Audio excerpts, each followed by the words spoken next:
ये आपका डायरेक्शन का मतलब हुआ कि अगर एंटी क्लॉकवाइज ये हम घुमा रहे हैं तो इसका डायरेक्शन मतलब अब मेरे साइड से अगर हम व्यूअर हैं तो ये कैसे होगा, आउटसाइड होगा। और अगर क्लॉकवाइज यही घूम रहा है स्क्रू, कभी स्क्रू जो होता है उसको आप कभी एंटी क्लॉकवाइज और क्लॉकवाइज घुमा के देखना। कोई भी स्क्रू जो बनाया जाता है, आप एंटी क्लॉकवाइज जब उसको घुमाएंगे ना आप, तो वो बाहर की तरफ निकलेगा यानी खुल जाता है वो, और क्लॉकवाइज घुमाएंगे तो वो टाइट होता है यानी अंदर जाएगा वो। तो जो अंदर जाता है उसको क्रॉस से दिखाते हैं, बाहर वाले को डॉट दिखाने का ये कंसेप्ट है। तो एंटी क्लॉकवाइज जब हम रोटेट कराएंगे तो ये जेड एक्सिस में ऊपर के साइड चलेगा, इसका डायरेक्शन वेलोसिटी का जो होगा एंगुलर वेलोसिटी का। और जब हम क्लॉकवाइज घुमाएंगे तो इसी जेड एक्सिस ये इनसाइड हो जाएगा, ये रहेगा अंदर रहेगा, तो उसको जेड एक्सिस को यहां हम लोग जेड डैश कहते हैं। ये डायरेक्शन हुआ आपका एंगुलर वेलोसिटी का, और उसको इंस्टेंटेनियस वेलोसिटी के टर्म में भी हम लिखते हैं, जिसको D theta by D T कहते हैं, जैसे लीनियर वेलोसिटी में भी पढ़े थे इन चीजों को।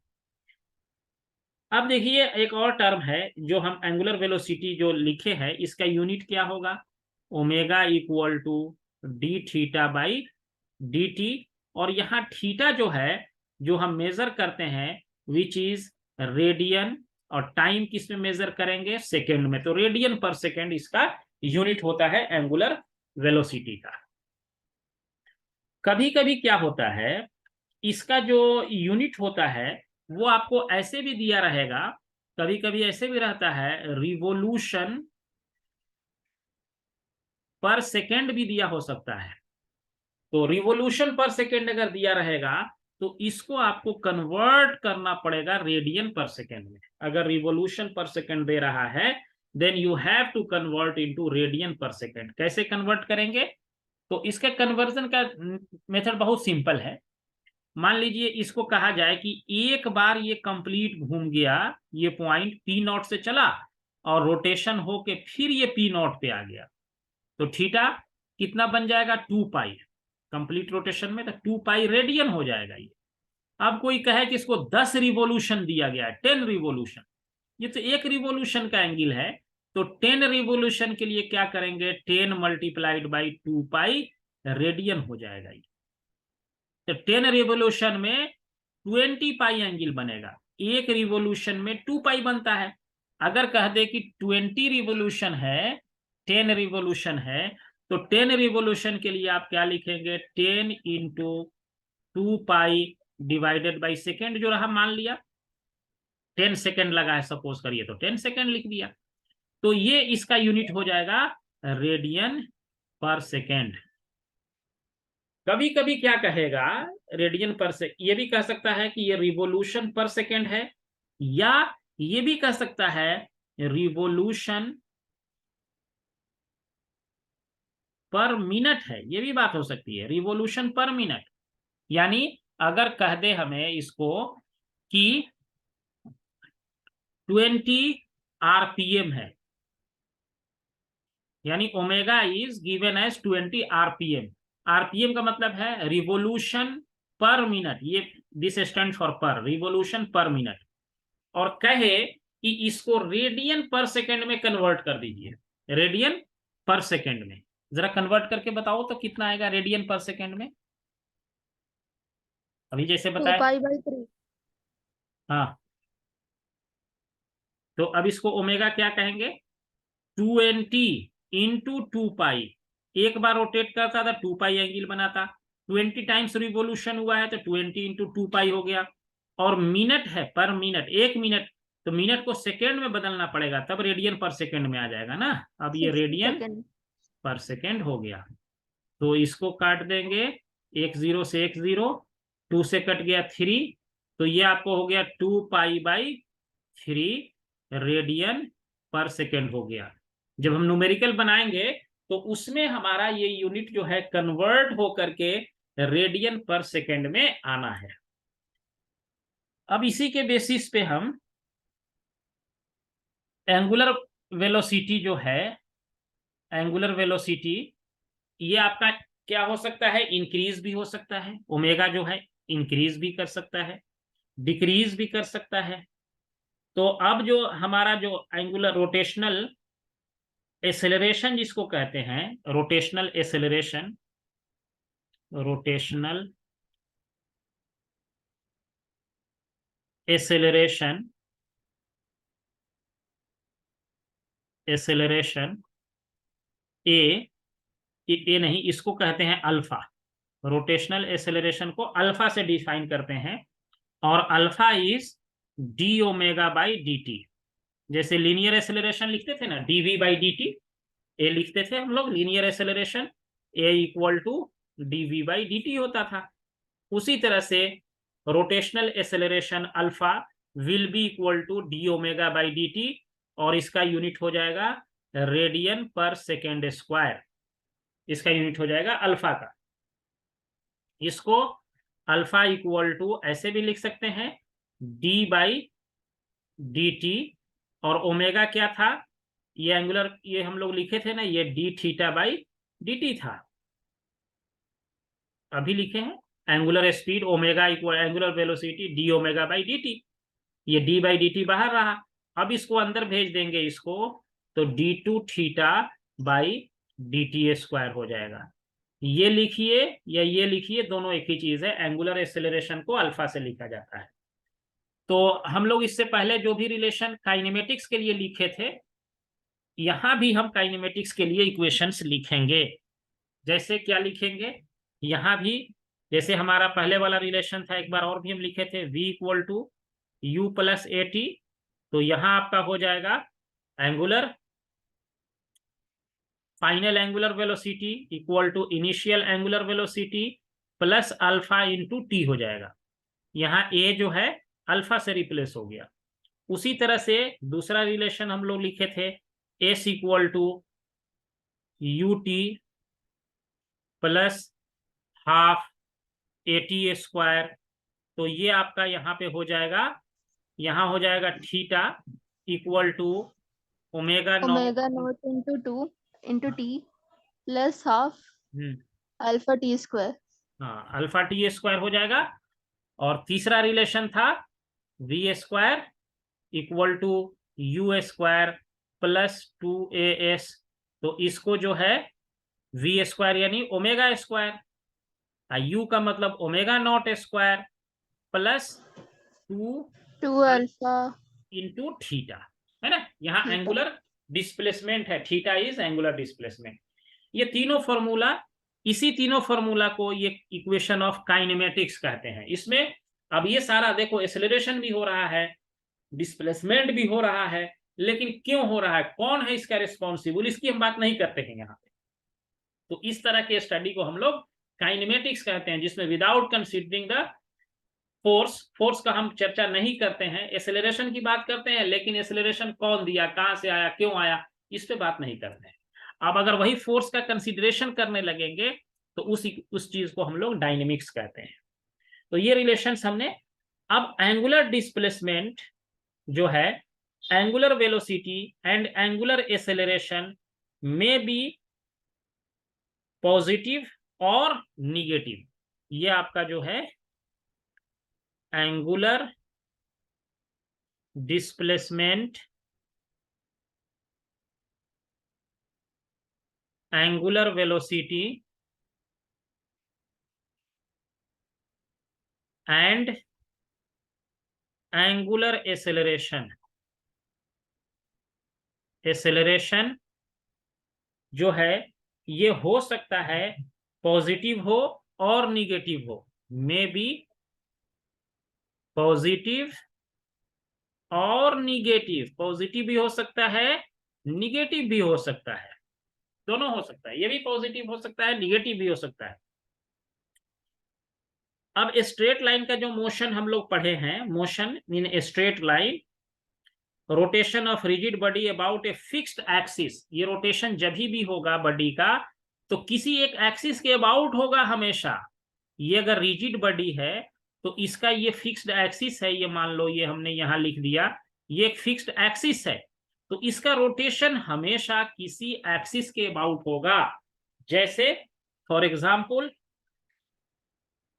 मान लीजिए कि आपने डोर जो है अपने अलमीरा का खोला, डोर ध्यान से देख सोचना, डोर आपने अलमीरा का खोला या घर का डोर दरवाजा खोला, तो जो घर का जो डोर है उसका रोटेशन किसके अबाउट होगा? हाइंज के अबाउट होगा। जो हाइंज जो लगा हुआ है दीवार में, ये जो लगा हुआ है हाइंज रहता है, तो ये जो डोर है अगर मान लीजिए इस तरह का है, मैंने इस तरह का बनाया, ये इस पे ये हैंडल लगा हुआ है और इसको हम पकड़ के हाथ से खोलते हैं, यहाँ पे हाइंज रखा हुआ है, ये हाइंज लगा हुआ है। इस डोर को जैसे ही हम खोलेंगे या बंद करेंगे तो इसका रोटेशन ये एक्सिस ऑफ रोटेशन ये होगा, इसका हाइंज जहां पे है वो एक्सिस ऑफ रोटेशन यहाँ पे होगा, इसका ये एक्सिस ऑफ रोटेशन है। और अगर ये दरवाजा सॉलिड है तो इसका हर पार्टिकल इस पे देखना, एक्सेप्ट यहाँ वाला छोड़ करके जो इससे सटा हुआ है, ये इस एक्सिस के अबाउट इक्वल एंगल बनाएगा। जब आप इसको घुमाएंगे तो हर पॉइंट इक्वल एंगल बनाएगा।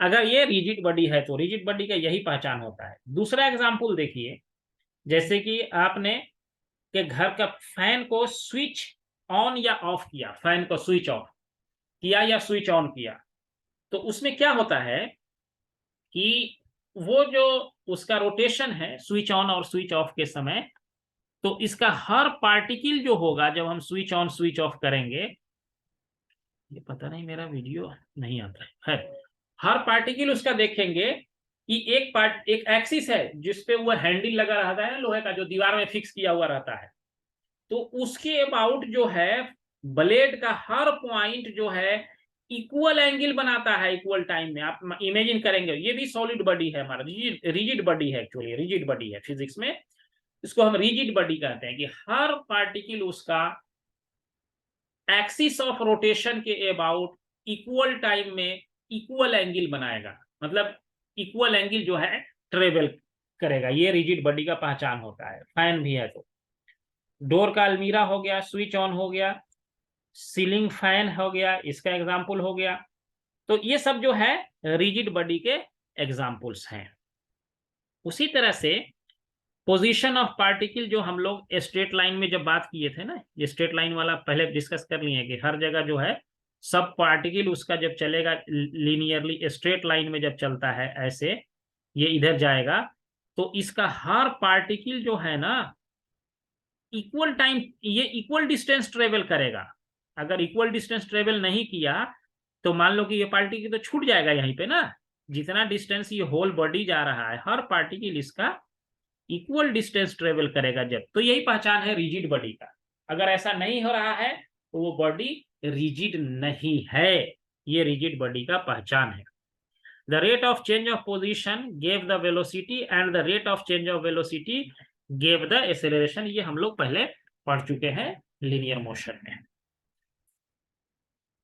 अब यहाँ पे हम आपको एक क्वेश्चन जो है सिंपल सा, इसके एप्लीकेशन पे, ये वाला जो तीन इक्वेशन जो पढ़े हैं ये तीनों, इसके एप्लीकेशन पे एक क्वेश्चन हम आपको पूछते हैं। देखिएगा कि एक सिंपल क्वेश्चन है। क्वेश्चन क्या है आप सुनिएगा इसको।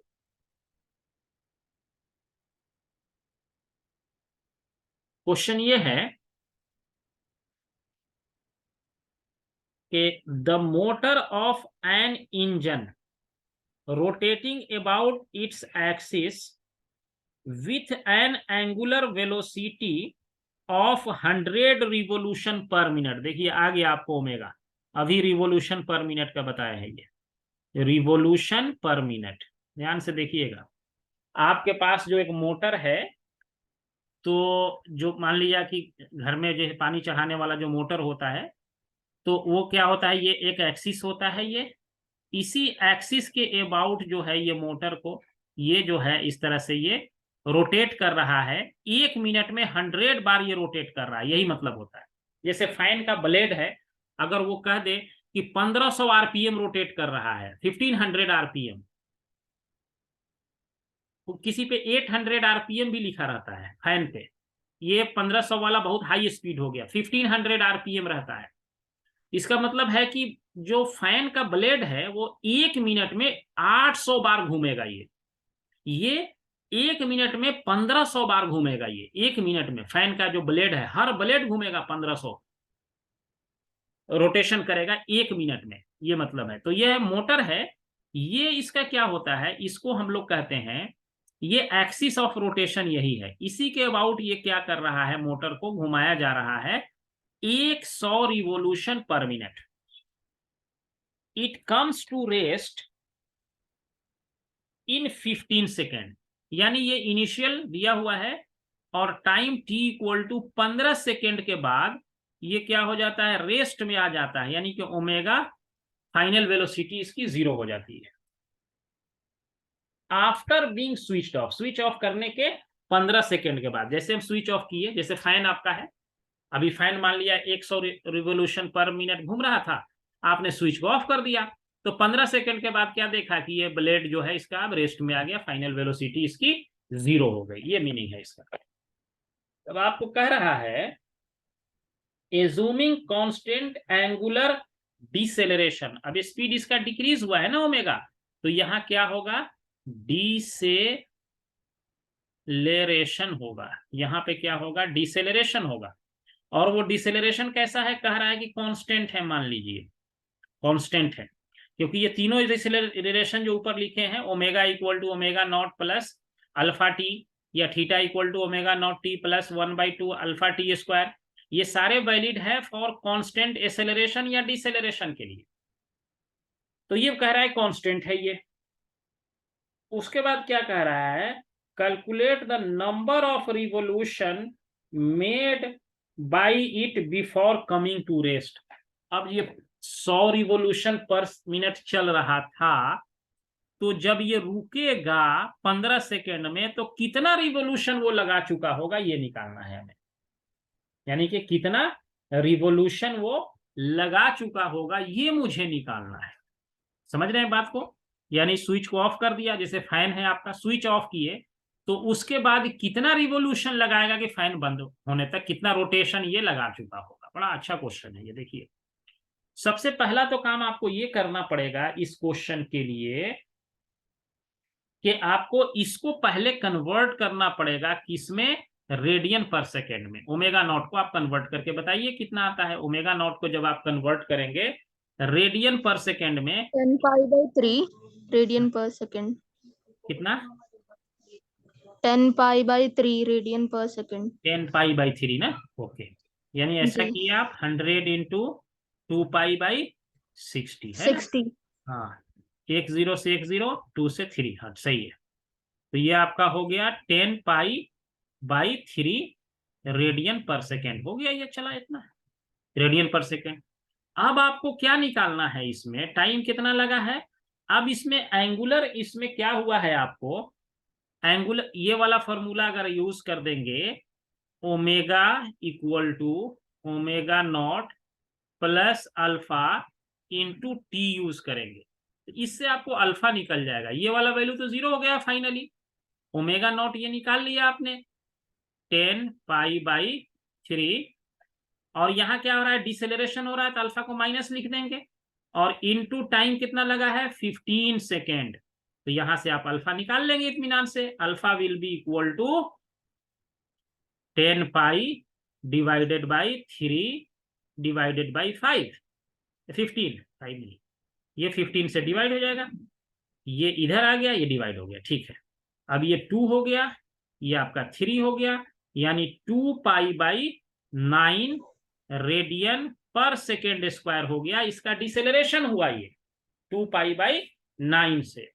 अब आपको पूछ रहा है कितना बार ये घूमा होगा, कितना बार रोटेट किया होगा, क्या फॉर्मूला इसमें यूज करेंगे, कौन सा रिलेशन यूज करेंगे इसमें। हमारे पास अल्फा आ गया 2π/9 रेडियन पर सेकेंड स्क्वायर, ये आ गया है ना, 2π/9 रेडियन पर सेकेंड स्क्वायर। अब देखिए आगे आप क्या कर सकते हैं इसमें, 2π/9 रेडियन पर सेकेंड स्क्वायर, तो इसमें जो है ये अल्फा निकल के आया। अब पूछ रहा है कितना बार रोटेट किया होगा, तो थीटा निकाल लो, थीटा निकालेंगे, इसको क्या कहेंगे, omega not T plus 1/2 alpha into T square. बड़ा इंटरेस्टिंग क्वेश्चन है। तो ओमेगा नॉट आपका देखिए कितना आया है 10π/3 आपने निकाल लिया, इनटू टाइम कितना है 15 सेकेंड है, 15 सेकेंड डाल दिया यहाँ पे। आगे देखिए क्या करेंगे इसमें, प्लस 1/2 इंटू अल्फा, यहाँ निगेटिव पुट करना होगा क्योंकि डिसेलरेशन हो रहा है, तो -2π/9 पुट करेंगे, यहाँ प्लस करेंगे तो रॉन्ग हो जाएगा, ये ध्यान रखिएगा। ये इतना आ गया। अब इसको सॉल्व करना है, सॉल्व करके बताओ तो ये कितना आता है रेडियन के टर्म में ही, आप बताना कितना आ रहा है।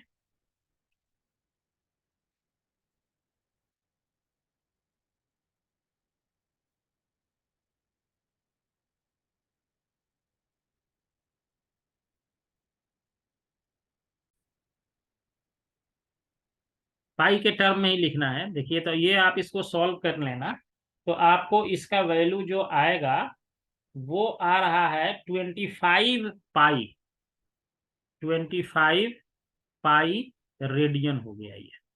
लेकिन अभी हमको देखना नहीं है कितने बार वो रोटेट कर, कितना बार घूमा होगा। जैसे ही स्विच बंद करेंगे तो फैन कितने बार घूमेगा, कैसे निकालेंगे? नंबर ऑफ, ये फिजिकली सोचना पड़ेगा। रिवोल्यूशन, इसके लिए कोई फॉर्मूला नहीं होगा। रिवोल्यूशन अगर एक बार घूमता ऐसे तो कितना एंगल बनाता, ये 2π बनाता ना। तो अब इसको 25π एंगल बनाना है, तो कितने बार घूमेगा ये, एक बार में रोटेशन में 2π एंगल बना लेता, तो 25π बार इसको घूमना है। 25π के लिए क्या करना होगा, 25π डिवाइडेड बाई 2π कर दो, एक पाई में दो, एक रोटेशन में 2π, तो 25π के लिए कितना रोटेशन होना पड़ेगा इसको, तो इसको देखो ये 12.5 होगा। लेकिन 12.5 रिवोल्यूशन तो हम कहेंगे नहीं, 12.5 जो है इतना तो करना ही पड़ेगा, यानी कि रेस्ट में आने से पहले इसको 13 रिवोल्यूशन ये करेगा, आधा रिवोल्यूशन को।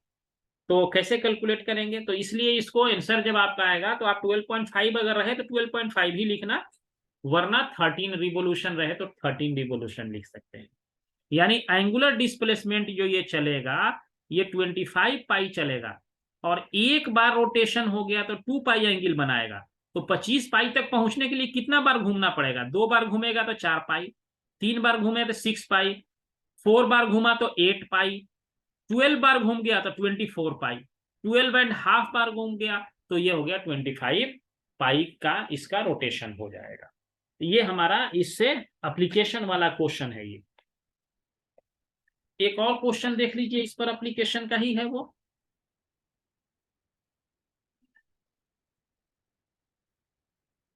देखिए एक क्वेश्चन और कह रहा है, starting from rest a fan takes 5 seconds to attain maximum speed of 400 rpm। मानी एक फैन है, ये भी उसी तरह का प्रॉब्लम है। स्टार्टिंग फ्रॉम रेस्ट यानी कि ओमेगा इनिशियल वेलोसिटी हो गया 0, रेस्ट से स्टार्ट किया, और ये क्या करता है, इसका मैक्सिमम स्पीड जो है ये ओमेगा जो है ये अटेन करता है 400 आरपीएम, रोटेशन पर मिनट। सबसे पहले इसको आप कन्वर्ट कर लीजिए रेडियन पर सेकेंड में, पर minute. Assuming constant acceleration, find the time taken by the fan in attaining half the maximum speed. अपने मैक्सिमम स्पीड का आधा पहुंचने में इसको कितना टाइम लगेगा ये बताना है ना। इसको जब ये भी 5 यहां तक पहुंचता है 400 में, तो इसको टाइम कितना लगता है 5 सेकेंड में, यानी कि इनिशियल स्पीड 0 से इस स्पीड तक जाने में इसको टाइम लगता है 5 सेकेंड, समझ गए। और ये कांस्टेंट एक्सेलरेशन से मूव करता है। तो सबसे पहले आपको करना पड़ेगा कि इसको क्या करना होगा कि इसके स्पीड को आप रेडियन पर सेकेंड में कर दीजिए। तो 400 40π/3, हाँ कितना आ गया, ये 10 ये, हाँ 1 से ये 3 हो गया है ना, 40π/3। ओके ठीक है, 40π/3 रेडियन पर सेकेंड हो गया ये।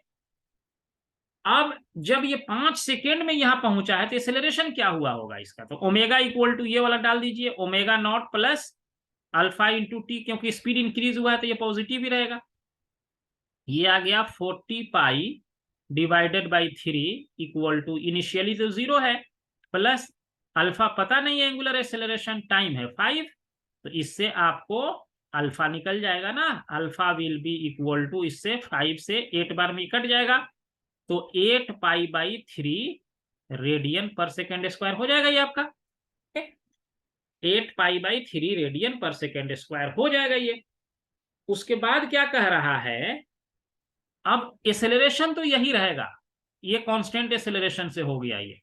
अब आपका क्वेश्चन का पार्ट बोल रहा है कि what is a speed when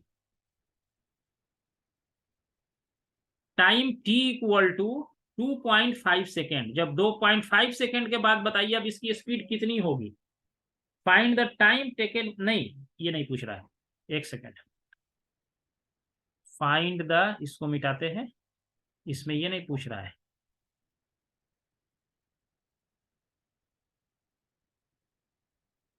इसमें ये पूछ रहा है what is find the time taken by the fan in attaining half the maximum speed. What is time taken in attaining half maximum speed. Half maximum speed आप निकाल सकते हैं, निकाल के ट्राई करके बताइए, निकल जाएगा ये। हाफ मैक्सिमम स्पीड तक पहुंचने में ये कितना टाइम लेगा ये बताना है।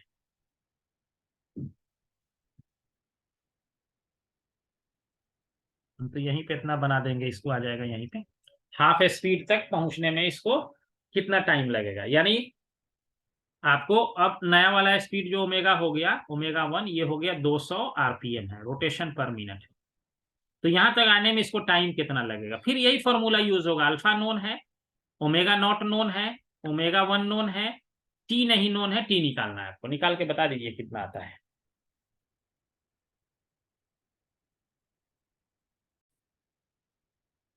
देखो आप इसको ना 200 है ना, तो 200 इंटू 2 पाई/60 कर देंगे, ओमेगा हो गया ये, ओमेगा 1। इनिशियल क्या था, 0 था, प्लस अल्फा आपका यही आया है ना, 8 पाई/3 इंटू क्या हो गया, यही है। अब इससे देखो तो ये पाई से पाई कट जाएगा, और ये 2 से ये देखो 1 0 2, ये 1 0 कट गया, 2 से ये हो गया 3, और 3 से ये 3 कट जाएगा, तो 20 इक्वल टू 20/8 हो जाएगा। तो यानी कि ये 2.5 सेकेंड हो जाएगा, यानी 2.5 सेकेंड में ये आधा स्पीड जो है इसका अटेन कर लेगा। ऐसे भी सोचते कि ये स्पीड आपका क्या है, यूनिफॉर्म एक्सेलरेशन है ना, तो इस कंडीशन में क्या होगा कि टाइम इसका आधा, हाफ ही हो जाएगा इसका। ये डाल के सॉल्व करना था। ओके, अब खत्म, अब 1.5 साल 2 साल अब ट्रीटमेंट कब तक चलता है?